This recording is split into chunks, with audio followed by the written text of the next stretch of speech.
Magandang araw po sa inyo mga tagapanood or magandang gabi. Ito po ay isang reaction video lamang mula kay tayo na at mag-subscribe sa kanya. Pa-subscribe na rin po sa channel ko. Tara na at nang masimulan na natin. Nagkalaman po, bakit kaya may mga tao na nakakalbo? Meron bata pa, nakakalbo na, meron namang matanda, may makapal na makapal pa rin ang buhok. Ang pagkakalbo o hair loss, ayon po sa mga eksperto, ay maaring maganap sa maraming dahilan. At ito ay maaring maapektuhan ng genetic, hormonal, environmental at iba pang mga factor. Narito po ang ilan sa mga posibleng dahilan.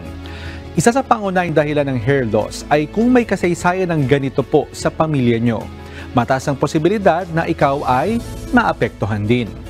Ang mga pagbabago sa hormone levels ay maaring magdulot din ng hair loss. Halimbawa, ang androgenetic alopecia ay isang uri po ng hair loss na kaugnay sa hormonal changes sa katawan.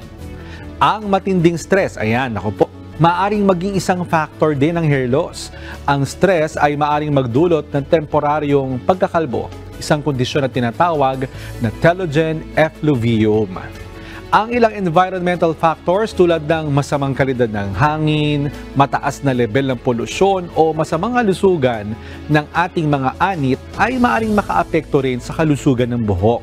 Mahalaga ang pangangalaga sa buhok at kung ang isang tao ay napapansin na hindi pangkaraniwan yung hair loss, mainam na kumonsulta sa isang doktor o dermatologist para sa tamang pagsusuri at payo. Ang tamang diagnosis ay mahalaga upang malaman ang pinaka-epektibong paraan ng paggamot. Sana po may natutuhan kayo at laging tatandaan, mapalad ang tao na nakakasumpong ng karunungan at ang tao na nagtatamo ng kaunawaan. Maraming salamat po.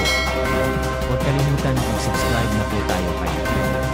Pa-subscribe na rin po sa channel ko. Bye-bye po.